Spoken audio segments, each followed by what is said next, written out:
In 1989, a real estate developer in New York City spent $85,000 to place a full-page advertisement in 4 of the most powerful newspapers in America. The headline read, "Bring back the death penalty, bring back our police." And the target of that advertisement was 5 teenage boys. Boys who had done nothing wrong. Boys who were at that moment sitting in police interrogation rooms, terrified, exhausted, and completely alone. Boys who had no idea that the most powerful city in America had already decided they were guilty. Their names were Yusef Salaam, Antron McCray, Kevin Richardson, Raymond Santana, and Corey Wise. The oldest was 16 years old. The youngest was 14. And before that spring was over, all 5 of them would be convicted of a brutal rape they did not commit and sent to prison for years, while the real attacker walked free. And the man who called for their execution, he was not a mayor. He was not a politician. He was simply a wealthy real estate developer with enough money to buy 4 full pages of newspaper space and enough influence to turn an entire city against 5 innocent children. This is the story of the Central Park 5, and it is also, inescapably,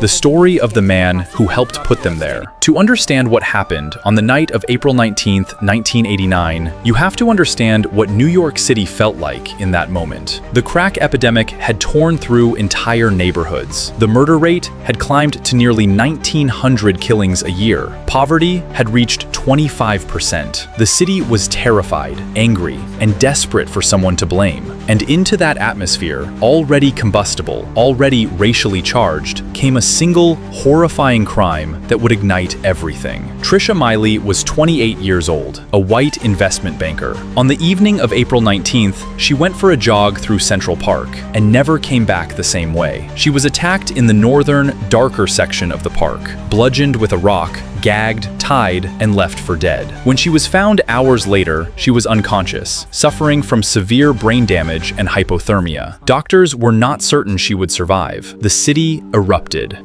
That same night, a group of more than 30 teenagers had been in Central Park. Some of them were committing acts of random criminality, throwing rocks, mugging passersby. Among that group were 5 boys from East Harlem: Yusef Salaam, 15 years old, Raymond Santana, and Kevin Richardson, both 14, Antron McCray, 15, and Corey Wise, 16. None of them had serious criminal records. None of them had ever been in real trouble before. When police rounded them up and brought them into interrogation rooms, the boys assumed it was a misunderstanding. They assumed they would be sent home. They had no idea that detectives had already decided what had happened, and that their only job now was to make these 5 boys fit that conclusion. What happened inside those interrogation rooms over the next several hours is one of the most disturbing documented examples of coerced confession in American legal history. The boys were questioned for hours, some for more than 14 hours, without lawyers present for significant portions of the interrogation,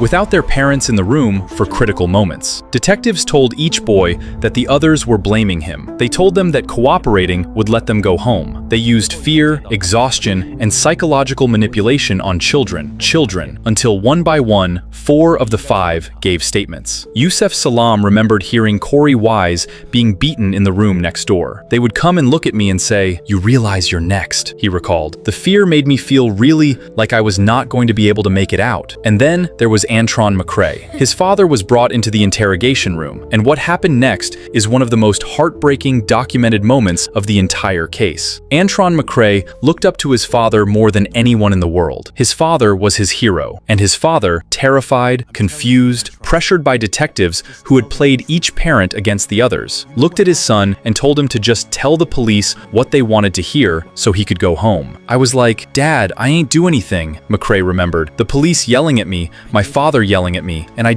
all right, I did it." He was convicted of a rape he did not commit, partly because his own father told him to confess. He never made peace with that. He never wanted to. But here is the detail that should have stopped everything. The DNA evidence recovered from Trisha Miley's body did not match any of the 5 boys. Not one of them. There was no physical evidence linking any of the 5 to the crime scene. And Trisha Miley herself, who made a miraculous recovery and testified in court, could not identify her attackers. She remembered nothing about the attack itself. So the entire prosecution's case rested on one thing and one thing only: the coerced statements of 5 terrified teenagers who had already recanted every single word. The confessions themselves were riddled with contradictions. The boys placed themselves in different locations at different times. Their accounts did not match each other. They did not match the physical evidence. They did not match the medical timeline established by doctors. And yet, none of that mattered, because the city had already decided. The newspapers called them a wolf pack. They used a word, wilding, twisted and amplified to conjure images of savage, mindless violence. The boys' names and home addresses were published. Their faces were plastered across every front page in New York. They were paraded in front of television cameras while they were still minors, before any trial, before any verdict, before any evidence had been properly examined. And on the same night that Trisha Miley was attacked in Central Park, a black woman in Brooklyn was raped and thrown from the roof of a 4-story building by 2 men. That case received almost no media coverage, almost no public outrage, almost no newspaper front pages. The contrast was not subtle, and it was not accidental. And then Donald Trump made sure everybody knew exactly where he stood. Just 2 weeks after the attack, while Trisha Miley was still fighting for her life in a coma, Trump spent $85,000 to take out full-page advertisements in 4 major New York newspapers, including the New York Times. He was a private citizen with $85,000 and a very large opinion. Above his signature, he wrote, "I want to hate these muggers and murderers. They should be forced to suffer, and when they kill, they should be executed for their crimes." He called for the death penalty. He called for more aggressive policing. And though he did not name the boys directly, nobody in New York City had any doubt who he was talking about. Pat Buchanan, the former Republican White House aide, went even further. He publicly called for Corey Wise specifically to be tried, convicted, and hanged in Central Park by June 1st. A female audience member on a national daytime television program called for the boys to be castrated. The public hatred had been organized, amplified, and given a powerful voice by the most prominent wealthy businessman in New York City. Yusef Salaam had no idea who Donald Trump was when he first saw the ad, but he understood immediately what it meant. "I knew that this famous person calling for us to die was very serious," he said. "We were all afraid. Our families were afraid. For us to walk around as if we had a target on our backs, that's how things were." After the advertisements ran, Salaam and his family began receiving death threats. He would later call Trump simply the fire starter. The trials took place in 1990. The prosecution's case rested almost entirely on the coerced confessions. Statements the boys had already recanted, already explained, were obtained through pressure and manipulation and fear. The defense pointed to the complete absence of physical evidence. They pointed to the DNA results that cleared all 5 boys. They pointed to the fact that the victim herself could not identify her attackers. But the climate of fear and racial fury that had been building since the night of the attack, and that Trump's advertisement had crystallized into something that felt like public consensus, was too powerful. The jury convicted all 5. They were sentenced to prison terms ranging from 5 to 15 years. And for Corey Wise, the oldest, tried as an adult, the punishment was the harshest of all. While the other 4 served time in juvenile facilities, Wise was sent directly into the adult prison system. He passed through Rikers Island, one of the most notorious jails in America, and was eventually transferred to some of the most dangerous, maximum security prisons in New York State. He was 16 years old when this began. Prison was brutal for all 5, in ways that went beyond the physical. In the prison system, being labeled a rapist is one of the most dangerous identities a person can carry. All 5 boys lived under that label every single day. They lost their adolescence. They missed their educations. They were separated from their families during the years that should have been building the foundation of their entire adult lives. But each of them carried something with them through every single day of incarceration: the absolute knowledge of his own innocence. And the world refused to listen. Years passed. The case faded from the headlines. And then, in 2002, everything changed. A man named Matias Reyes was already serving a life sentence for multiple rapes and a murder when he came forward and confessed. He said he had attacked Trisha Miley alone. No accomplices, no wolf pack, no group of teenagers from East Harlem, alone.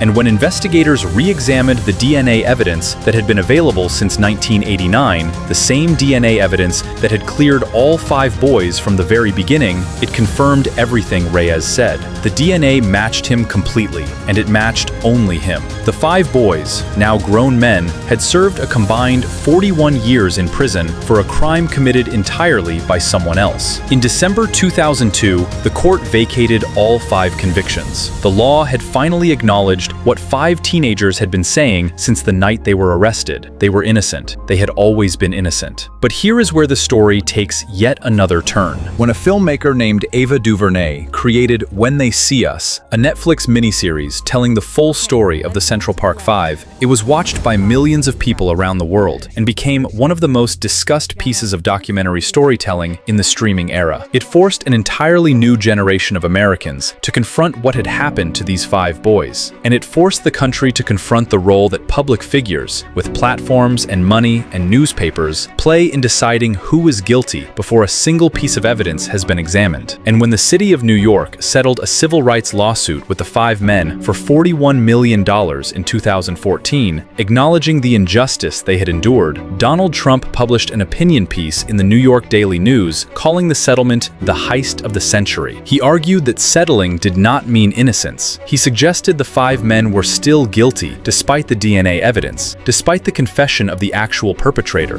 despite the court's own ruling vacating every single conviction. He has never apologized, not once, not for the ads, not for the calls for execution, not for anything. And when a biographer met with Trump shortly after the settlement was announced and asked whether his confrontational public style might hurt his political prospects, Trump's response was immediate. He said, "I think it will help me. I just attacked the Central Park Five settlement. Who's going to do that? Who is going to do that?" In 2024, members of the Exonerated Five, as they now prefer to be called, spoke at the Democratic National Convention. That same year, they filed a federal defamation lawsuit against Trump for statements he made about their case during a presidential debate. In April 2025, a federal judge rejected Trump's bid to have that lawsuit dismissed. The case is moving forward. 36 years after 5 teenagers were put in interrogation rooms without lawyers and told to confess, the legal battle is still not over. The 5 men have rebuilt their lives in ways that are extraordinary, given everything that was taken from them. Yusef Salaam, the 15-year-old boy who heard his friend being beaten in the room next door, was elected to the New York City Council. Kevin Richardson, the 14-year-old who was told detectives had evidence that didn't exist, now runs workshops teaching young people about their rights in police encounters. Raymond Santana has pursued public office. Reverend Al Sharpton, who stood with the boys when almost nobody else would, stood beside Corey Wise at the Democratic National Convention as Wise addressed the crowd. And Corey Wise, the one who went the deepest into the adult prison system, the one who experienced the worst of what that system could do to a 16-year-old boy, the one who spent more years behind bars than any of the others, stood before that convention audience and said something simple and devastating and completely true. We were innocent kids, but we served a total of 41 years in prison. And then he said something about the man who had spent $85,000 to call for his execution. That man thinks that hate is the animating force in America. He looked out at the crowd, and then he said, "It is not." 5 boys went into interrogation rooms on the night of April 19, 1989, with their whole lives ahead of them. What the system did to them over the years that followed, the coerced confessions, the convictions built on no evidence, the decades in prison, the public calls for their execution from a man with $85,000 and 4 newspaper pages, is one of the most thoroughly documented miscarriages of justice in modern American history. Every fact in this story is public record. Every quote is documented. Every DNA result is confirmed. Every conviction was vacated by a court of law. And still, to this day, not one public apology has been offered by the man who helped turn an entire city against 5 innocent children. But here is what that man could never take from them. Not the ads, not the prison years, not the decades of refusal to acknowledge the truth. 5 boys who had every reason to be destroyed by what happened to them instead became 5 men who dedicated their lives to making sure it never happens to anyone else. And that, in the end, is the most powerful thing about this story. Not what was done to them, but what they became despite it.